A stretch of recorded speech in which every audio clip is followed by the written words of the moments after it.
영토, 국민, 주권 이상의 3요소는 국가의 필수 불가결한 요소입니다. 특히나 이 영토의 개념은 근대 이후로 점점 엄밀해져 왔는데요. 거주, 농업과 같은 필요성을 넘어서 현대에는 지하자원이나 배타적 경제 수역 같은 요소까지 걸려있기 때문에 남태평양 한가운데의 암초에다가 콘크리트를 부어서 우리 땅이라고 우기는 경우, 강을 경계로 하기로 했는데 물길이 달라졌으니 우리 땅이라고 우기는 경우 등 아무리 황무지라 할지라도 무슨 수를 써서라도 일단 먹어야 되는 시대가 됐죠. 근데 말이죠, 절대 가지면 안 되는 땅이 있다면, 그래서 그 땅을 두고 서로 가지라고 우기는 두 나라가 있다면 믿으시겠습니까? 아무도 내 땅이라고 우기지 않는 비운의 땅, 절대 가지기 싫다고 떠넘기는 땅, 그 땅 한번 찾아가 봅시다. 내가 가질라니까 그냥.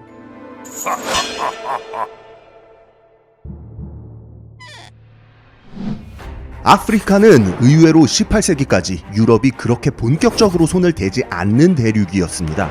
살인적인 기후, 원주민들의 거센 저항, 황량한 환경에 말라리아 같은 온갖 풍토병들이 판을 쳐서 해안은 몰라도 내륙으로는 도저히 들어갈 수가 없었죠. 아시아, 아메리카로 가는 중간기지로 쓰거나 노예 공급처로 쓰는 것 말고는 이용 가치가 없었습니다. 그러나 나폴레옹이 등장, 유럽 대륙을 전쟁터로 만들면서 에스파냐와 포르투갈의 국력이 떡락해요. 중남미의 식민지들이 줄줄이 독립을 해버립니다. 미국이 독립하고 프랑스 땅 다 사버리면서 영국이랑 프랑스도 식민지 대거 잃어버렸고요. 인도에서도 단물 다 빨아먹고, 일본은 문 걸어 잠갔고, 중국이랑은 무역하면 적자만 나요. 유럽 열강들에게는 총체적 난구, 요약하면 장사하기 힘들어진 상황이 됐던 겁니다. 타개책이 필요했는데 남은 건 아프리카 뿐이었어요. 에스파냐와 포르투갈은 일단 한물 갔고, 영국과 프랑스, 지금 타이밍에 해외 식민지를 다시 보충해야 됐어요. 대항해 시대가 시작된 지 몇백 년이 흘렀고 무기, 과학기술 충분히 발전했거든요. 아프리카 내륙에도 이제 도전을 합니다. 영국은 북에서 남으로, 프랑스는 서에서 동으로 밀고 나가면서 아프리카 땅 따먹기를 시작했죠. 세계 지도나 지구본을 보면 유독 아프리카 국경선들은 가로 세로 칼같이 나눠져 있거든요. 19세기 이후로 급하게 식민화한 데다가 이렇다 할 강대국이 없는 땅이었기 때문에 그냥 영국이랑 프랑스랑 적당히 티키타카 하면서 슥슥 선 그어버린 거예요. 뭐 그 땅에 어떤 민족이 사는지, 무슨 문화, 종교가 있는지 다 무시하고 그냥 행정 편의상 대충 나눈 겁니다. 어차피 영국이나 프랑스나 자기네들 위세가 영원할 줄 알았으니까요. 근데 이걸 어쩌나? 1차 대전, 2차 대전이 연달아 터지면서 이젠 영국과 프랑스도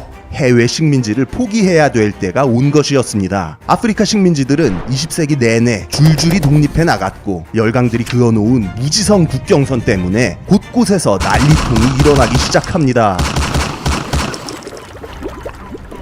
이집트가 있고 그 밑에 수단이 있어요. 이집트와 수단의 경계라는 게 원래는 역사적으로도 문화적으로도 인종적으로도 명확하게 나누기 애매한 그냥 사막이었거든요. 근데 보면 국경 아주 시원시원하죠. 예, 영국이 그냥 그었습니다. 16세기 이후로 오스만 제국의 영역이었던 이집트, 19세기에 오스만 제국이 약체화되자 실질적으로 독립하고 힘을 키웁니다. 그 과정에서 지금의 수단 지역을 획득하게 됐죠. 그러나 수에즈 운하 짓느라 빚더미에 앉고 내부에서는 민란이 일어나면서 1882년 이집트는 영국의 보호령으로 전락하고 맙니다. 엎친 데 덮친 격으로 이듬해 수단 지역이 현지 부족들의 반란으로 떨어져 나가게 되죠. 여기서부터 애매해집니다. 영국이 이집트 군대를 끌고 와서 수단의 반란군을 진압해버렸어요. 그러니까 이집트가 다시 정복하긴 했는데 영국이 정복한 거기도 하잖아요? 근데 영국 입장에서 어찌됐든 간에 이집트는 보호령이지 식민지는 아니에요. 그래서 수단이 도로 이집트 영토가 되면 보호령만 그만큼 늘어나는 거죠. 영국 입장에선 나눠서 통치할수록 유리하잖아요. 그리고 보호령보단 식민지가 더 갖고 싶고 말이죠. 그래서 1890년에 이집트랑 영국 사이에서 합의를 합니다. 야, 이집트야, 그럼 너는 내 보호국 하고 수단은 너랑 나랑 공동 통치하는 걸로 하자. 오케이, 땡큐!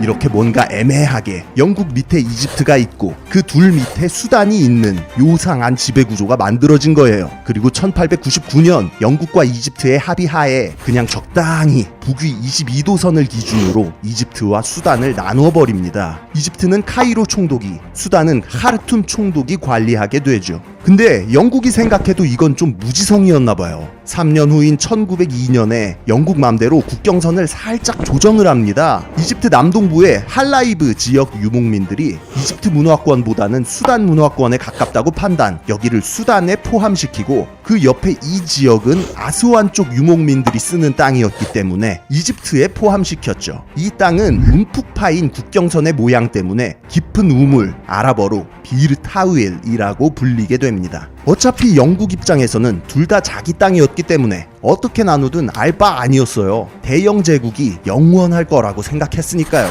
이때는 1922년 이집트가 독립하고 수단은 계속 이집트와 영국의 공동통치령으로 남았습니다. 그러다가 2차 대전이 끝나고 영국이 완전히 힘 빠지니까 이집트가 슬금슬금 수단에서 영국을 쫓아내려고 하기 시작하는 거예요. 그러나 하필 1952년 이집트에서 혁명이 일어나 내부 정리하기도 벅찬 상태가 되고 결국 1956년에 그냥 이집트랑 영국 둘 다 손 떼고 수단을 독립시키는 것으로 합의가 되죠. 자, 근데 이 국경선에서 문제가 터집니다. 영국이랑 이집트가 북위 22도선에 무지성 국경선 그었죠. 근데 3년 뒤에 생각해보니까 이상해서 영국이 살짝 조정했죠. 그러니까 수단이 독립하고 나서 양국 사이에 의견 차이가 발생해요. 이집트는 영국과 이집트가 공동으로 그었던 처음의 국경선이 맞다고 하고 수단은 영국이 그은 최신 버전이 맞다고 주장하기 시작한 겁니다. 왜 그럴까요?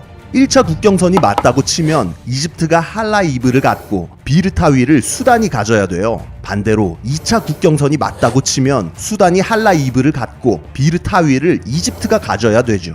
근데 둘 다 할라이브가 갖고 싶은 거예요. 그러면 왜 할라이브만 갖고 싶고 비르타윌은 서로 떠넘기느냐? 일단 땅 크기 자체가 10배 차이가 납니다. 할라이브가 훨씬 커요. 그리고 할라이브는 바다에 접해 있죠. 해안가 개발, 항구 건설 다 쌉 가능이고 사람 살만한 지역입니다. 근데 비르타윌은 보시다시피 그냥 사막 그 자체 황량한 모래밭입니다. 누가 갖고 싶겠어요 이런 땅. 근데 이것만이면 말을 안 해. 심지어 할라이브의 땅 밑에는 다량의 망간이 내장되어 있습니다. 지하자원까지 걸려있다는 얘기죠. 비르타윌은 심지어 땅 밑에도 뭐가 없거든요. 여러분 같으면 비르타윌 가지기 vs 할라이브 가지기 하면 뭐 하시겠어요? 무튼 정리하면 명분상 할라이브를 가지기 위해서는 비르타윌을 포기해야 되는 형세인 겁니다. 그래서 이집트, 수단 양국이 자기 땅 아니라고 열심히 주장 중인 비운의 땅이 돼버린 것이죠. 현재 비르타윌은 아무도 영유권을 주장하지 않는 만큼 어떤 나라의 공권력도 미치고 있지 않습니다. 너무 황무지라서 실제로 거주자도 없죠. 때문에 진정한 의미의 빈 땅이라고 할 수 있습니다. 남극 조약을 근거로 누구도 소유권을 주장할 수 없는, 민간인이 거주할 수 없는 남극에도 과학 연구를 위한 소수의 인원이 기지를 지어 상시 거주 중인데 말이죠. 반면 할라이브 지역은 현재 이집트가 시료 지배 중입니다. 수단은 애초부터 이집트와 국력 차이가 컸던 데다 남수단이 독립해 떨어져 나가는 등 내부 사정마저 개판이기 때문에 이집트랑 힘싸움할 처지가 아니거든요. 이집트는 할라이브에 전력망과 도로를 포함한 인프라를 건설하는 한편 이곳의 거주민들에게 이집트 시민으로서 받는 권리들까지 부여하며 시료 지배의 확고함과 정당성을 챙기고 있습니다. 비교적 최근인 2016년까지도 이집트 외무장관이 할라이브 이집트 영토야, 더 이상 할 말 없어 라고 언급한 상황.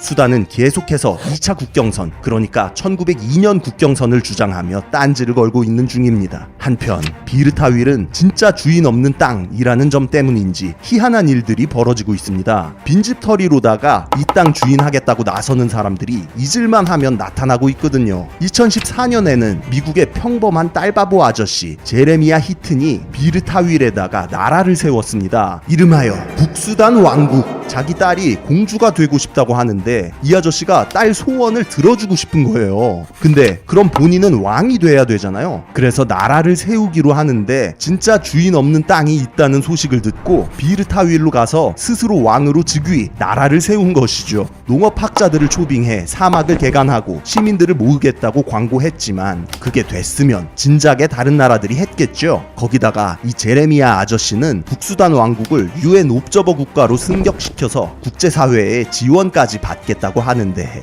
뭐 실현 가능성은 없다고 봐야겠습니다. 근데 여기서 웃긴 게 이집트가 이 북수단 왕국을 정식 국가로 승인을 했어요. 사실상 수단 놀려먹기에 불과하긴 하지만 인정해주는 나라가 있긴 있다는 거.